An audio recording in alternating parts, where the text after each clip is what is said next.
IPL governing council ಅವರು public ಮಾಡಾಗಿದೆ, ರೂಲ್ಸ್ನ finalise ಮಾಡಿಬಿಡಿದ್ದಾರೆ. ನಿನ್ನೆ ಮಾತಾಡ್ದಂಗೆ 6 ಜನ ರಿಟೈನ್ ಮಾಡ್ಬೋದು ಪ್ರತಿಯೊಂದು ಫ್ರಾಂಚೈಸಿ, 5 ರಿಟೆನ್ಷನ್, 1 RTM. ಅದರಲ್ಲಿ ಒಂದು ಮಿನಿ ಕಂಡೀಷನ್ ಏನಪ್ಪ ಅಂದರೆ ಒಬ್ಬ ಅನ್ಕ್ಯಾಪ್ ಪ್ಲೇಯರ್ ರಿಟೈನ್ ಮಾಡಲೇಬೇಕು. ಅನ್ಕ್ಯಾಪ್ ಪ್ಲೇಯರ್ ಅಂದರೆ ಇಂಡಿಯಾಗೆ ಆಡದೇ ಇರೋರು ಯಾವುದೇ ಫಾರ್ಮೆಟಲ್ಲಿ. ಆಮೇಲೆ ಇನ್ನೊಂದು ರೂಲ್ ಆ್ಯಡ್ ಮಾಡಿದ್ದಾರೆ, ಏನಪ್ಪ ಅಂದರೆ ಲಾಸ್ಟ್ 5 ಇಯರ್ಸಲ್ಲಿ ಈ ಒಬ್ಬ ಇಂಡಿಯನ್ ಪ್ಲೇಯರು ಯಾವುದೇ ಫಾರ್ಮೆಟಲ್ಲಿ ಇಂಡಿಯಾನ ಪ್ಲೇಯಿಂಗ್ 11 ಆಡಿರಬಾರ್ದು. ಆ ಥರ ಪ್ಲೇಯರ್ಸ್ ಯಾರಿದ್ದಾರೆ ಸರ್ ಅಂದರೆ MS ಧೋನಿ, ಮಯಾಂಕ್ ಮಾರ್ಕಂಡೆ, ಮೋಹಿತ್ ಶರ್ಮಾ, ಸಂದೀಪ್ ಶರ್ಮಾ, ಪಿಯೂಷ್ ಚಾವ್ಲಾ ಇತ್ಯಾದಿ, ವಿಜಯ್ ಶಂಕರ್ ಇವರೆಲ್ಲ ಇದ್ದಾರೆ. ಸೊ ಇವ್ರನ್ನ ಬೇಕಾದ್ರೆ ರಿಟೈನ್ ಮಾಡ್ಬೋದು ಈ uncap category.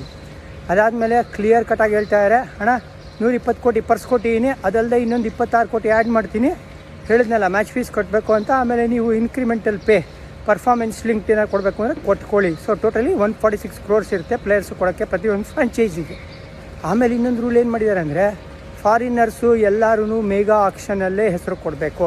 In case mega auction register ಆಗಿಲ್ಲ ಅಂದರೆ ಮಿನಿ ಆಕ್ಷನ್ ರಿಜಿಸ್ಟರ್ ಆಗೋಕ್ಕಾಗಲ್ಲ.